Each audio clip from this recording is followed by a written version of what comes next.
தமிழக அரசின் அதிரடி அறிவிப்புகள் மற்றும் தலைப்புச் செய்திகள். முன்னாள் முதல்வர் காமராஜர் அவர்களை பற்றி ஒரு சில செய்திகள். பத்திரப்பதிவு அதிகரிப்பு. ஆனி மாதத்தின் கடைசி நாளான 16ஆம் தேதி பத்திரப்பதிவு அலுவலகங்களில் கூட்ட நெரிசலை குறைக்க கூடுதல் டோக்கன்கள் ஒதுக்கீடு செய்யப்பட்டுள்ளன. சிறப்பு பேருந்துகள். வார விடுமுறை முன்னிட்டு ஜூலை 17, 18, 19 ஆகிய தேதிகளில் சென்னை மற்றும் பிற முக்கிய நகரங்களில் இருந்து கூடுதல் சிறப்பு பேருந்துகள் இயக்கப்பட உள்ளன. தாய்மாமன் தங்க மோதிர திட்டம். செப்டம்பர் 15ஆம் தேதி தொடங்கப்பட உள்ள இந்த திட்டத்திற்காக தங்கம் கொள்முதல் செய்வதற்கான ஒப்பந்த புள்ளிகள் டெண்டர் கோரப்பட்டுள்ளன. வானிலை அறிக்கை. அடுத்த சில நாட்களுக்கு மேற்கு தொடர்ச்சி மலை மாவட்டங்களில் லேசான முதல் மிதமான மழையும் பிற இடங்களில் வறண்ட வானிலை நிலவும் என வானிலை ஆய்வு மையம் தெரிவித்துள்ளது. உள்ளூர் விடுமுறை. ஆடி தபசு திருவிழாவை முன்னிட்டு தென்காசி மாவட்டத்திற்கு வரும் 28ஆம் தேதி உள்ளூர் விடுமுறை அறிவிக்கப்பட்டுள்ளது. ஆவின் பால் மேம்பாடு. ஆவின் நிறுவனத்தின் பால் கொள்முதலை அதிகரிக்கவும் தனியார் நிறுவனங்களுக்கு இணையாக சேவைகளை மேம்படுத்தவும் அறிவுறுத்தப்பட்டுள்ளது. பணி மாறுதல் கலந்தாய்வு. அரசு கல்லூரி ஊழியர்கள் மற்றும் ஆசிரியர் அல்லாத பணியாளர்கள் ஜூலை 15 முதல் 24 வரை ஆன்லைனில் பணி மாறுதல் கலந்தாய்விற்கு விண்ணப்பிக்கலாம். சாலை விபத்து குறைப்பு. சாலை விபத்துகளை குறைக்க அதிநவீன உள்கட்டமைப்புகளுடன் கூடிய 10 ஆண்டுகளுக்கான செயல் திட்டத்தை உருவாக்க உத்தரவிடப்பட்டுள்ளது. காவல்துறை பதவி உயர்வு. மாநிலம் முழுவதும் பணியாற்றும் 57 பெண் உதவி ஆய்வாளர்களுக்கு ஆய்வாளர்களாக பதவி உயர்வு வழங்கி உத்தரவிடப்பட்டுள்ளது.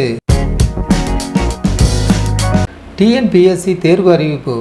ஒருங்கிணைந்த குடிமை பணிகள் தேர்வு சான்றிதழ் சரிபார்ப்பிற்கான தற்காலிக பட்டியல் வெளியிடப்பட்டுள்ளது. தேர்வர்கள் ஜூலை 15 முதல் 24க்குள் ஆவணங்களை பதிவேற்ற வேண்டும். மின்சார வாரிய உத்தரவு. பழுதான மின் மீட்டர்களை உடனடியாக மாற்றவும், மின் இணைப்பு துண்டிக்கப்பட்ட பிறகு மின் பயன்பாடு பதிவாகும் குளறுபடிகளை சரி செய்யவும் பொறியாளர்களுக்கு உத்தரவிடப்பட்டுள்ளது. ஐஏஎஸ் அதிகாரிகள் மாற்றம். தமிழகத்தில் 3 முக்கிய ஐஏஎஸ் அதிகாரிகள் பணியிட மாற்றம் செய்யப்பட்டுள்ளனர். நீட் தேர்வு. ஜூன் 21இல் நடைபெற்ற நீட் தேர்வின் விடைத்தாள்களின் ஸ்கேன் செய்யப்பட்ட பிரதிகளை என்டிஏ வெளியிட்டுள்ளது. ஆட்சேபனைகளை இன்று ஜூலை 15க்குள் தெரிவிக்கலாம். உடற்கல்வி மேம்பாடு. அரசு மற்றும் அரசு உதவி பெறும் பள்ளிகளில் 6 முதல் 12ஆம் வகுப்பு மாணவர்களின் விளையாட்டு திறனை மேம்படுத்த பிரத்யேக பாட புத்தகங்கள் வழங்கப்பட உள்ளன. அமைச்சரவை கூட்டம். பல்வேறு தொழில் திட்டங்களுக்கு ஒப்புதல் அளிப்பதற்காக 16ஆம் தேதி காலை 11 மணிக்கு அமைச்சரவை கூட்டம் நடைபெற உள்ளது.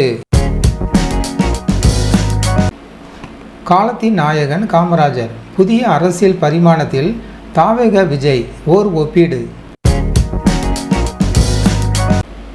தலைமை பண்பு, எளிமை மற்றும் அணுகுமுறை. காமராஜர் அவர்கள் தனது அதிகாரத்தை மக்கள் நலனுக்காகவே பயன்படுத்தினார். அவரது எளிமை தமிழக அரசியலில் ஒரு மைல்கல்லாக பார்க்கப்படுகிறது. மறுபுறம் தற்போதைய முதல்வர் விஜய் அவர்கள் திரையுலக நட்சத்திரமாக இருந்து அரசியலுக்கு வந்தாலும் காமராஜரின் கொள்கைகளை தன் அரசியல் பயணத்தின் அடித்தளமாக முன்னிறுத்துகிறார். இருவருமே மக்களிடம் நேரடியாக சென்றடையும் தொடர்பு திறனை கொண்டிருக்கிறார்கள் என்பது ஒற்றுமை.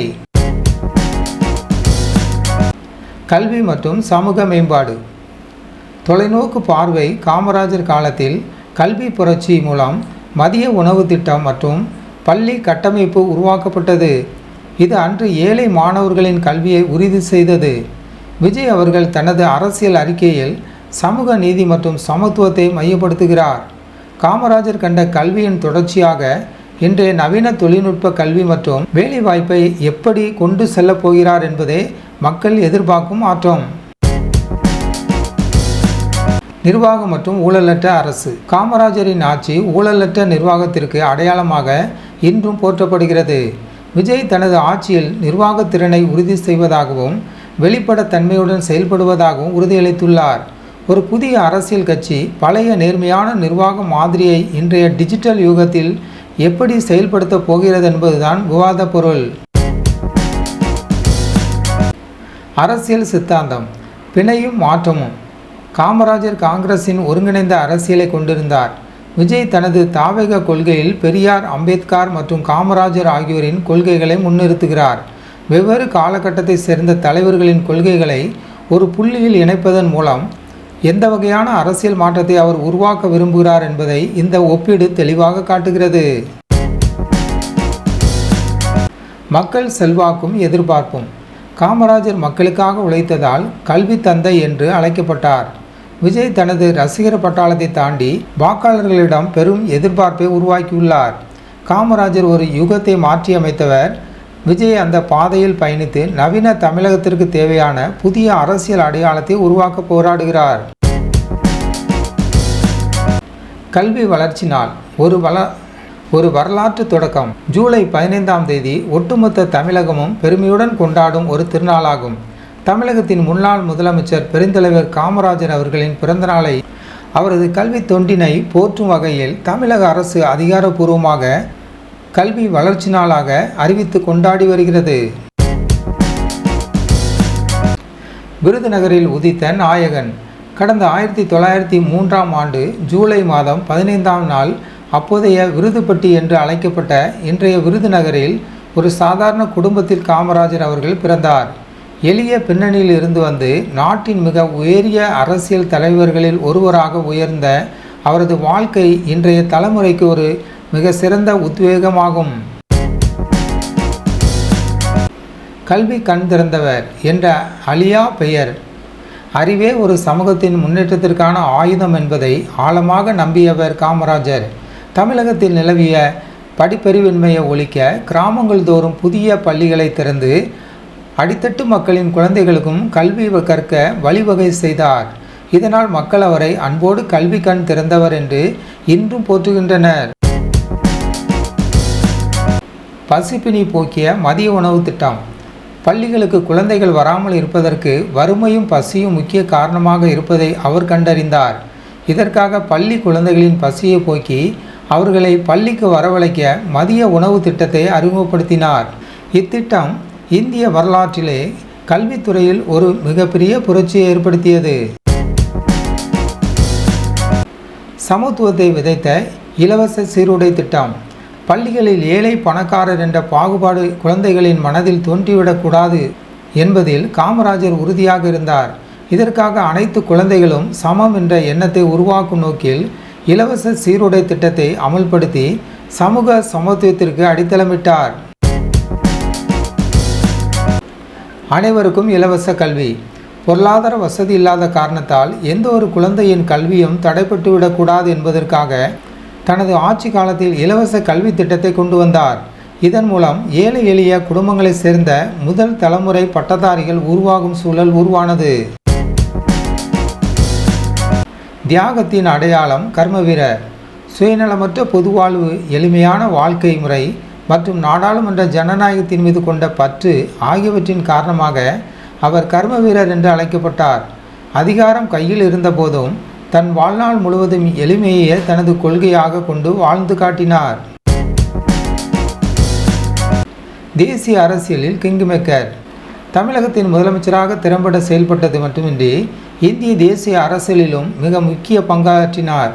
நாட்டின் பிரதமர்களை தேர்ந்தெடுப்பதில் முக்கிய பங்காற்றியதன் காரணமாக அகில இந்திய அளவில் அரசியல் வல்லுநர்களால் கிங்மேக்கர் என்று மரியாதையுடன் அழைக்கப்பட்டார். தொலைநோக்கு பார்வையும் தொழில்துறை வளர்ச்சியும். கல்வித்துறை மட்டுமின்றி தமிழகத்தின் நீர்ப்பாசனம் மற்றும் தொழில்துறை வளர்ச்சிக்கும் காமராஜர் ஆட்சி காலம் பொற்காலமாக திகழ்ந்தது. பல அணைகள் கட்டப்பட்டு விவசாயம் செழித்தோங்கியதுடன் பல்வேறு பொதுத்துறை நிறுவனங்கள் தொடங்கப்பட்டு வேலை வாய்ப்புகளும் பெருகின. இன்றைய தலைமுறைக்கு தேவையான பாடம். பெருந்தலைவர் காமராஜர் அவர்களின் தியாகமும் தொலைநோக்கு சிந்தனைகளும் தூய்மையான பொதுவாழ்வும் என்றென்றும் போற்றத்தக்கவை. அவர் காட்டிய நேர்மை மற்றும் சேவை மனப்பான்மை என்ற வழியில் நாமும் பயணிப்பதே நாம் அவருக்கு செலுத்தும் உண்மையான நன்றி கடனாகும். நலம் டிஎன் இணையதளம் மற்றும் பணி நியமன ஆணைகள். தமிழக அரசு மருத்துவம் மற்றும் மக்கள் நல்வாழ்வுத்துறை சார்பில் ஒரு முக்கிய முன்னெடுப்பை மேற்கொண்டுள்ளது. மாண்புமிகு முதலமைச்சர் அவர்கள் நலம் டிஎன் என்னும் புதிய இணையதளத்தை தொடங்கி வைத்தார். மேலும் புதிதாக கட்டப்பட்ட மருத்துவ கட்டடங்களை திறந்து வைத்ததோடு 751 உதவி மருத்துவர்கள் மற்றும் 1393 சுகாதார ஆய்வாளர்களுக்கு பணி நியமன ஆணைகளை வழங்கினார். அரசு மருத்துவ உட்கட்டமைப்பை வலுப்படுத்தும் நோக்கில் இந்த நிகழ்வு அமைந்துள்ளது. சுகாதார ஆய்வாளர்களின் நிகழ்ச்சி. நீண்ட நாட்களாக பணி வாய்ப்புக்காக காத்திருந்த சுகாதார ஆய்வாளர்கள் மத்தியில் இந்த நிகழ்வு மிகுந்த வரவேற்பை பெற்றுள்ளது. சுமார் 9 ஆண்டுகளாக பணி நியமனத்திற்காக காத்திருந்தவர்கள் தற்போது தங்களுக்கு கிடைத்துள்ள வாய்ப்பை எண்ணி மகிழ்ச்சி தெரிவித்துள்ளனர். தங்கள் கடமைகளை மிக சிறப்பாக செய்வோம் என்று அவர்கள் உறுதியளித்துள்ளனர்.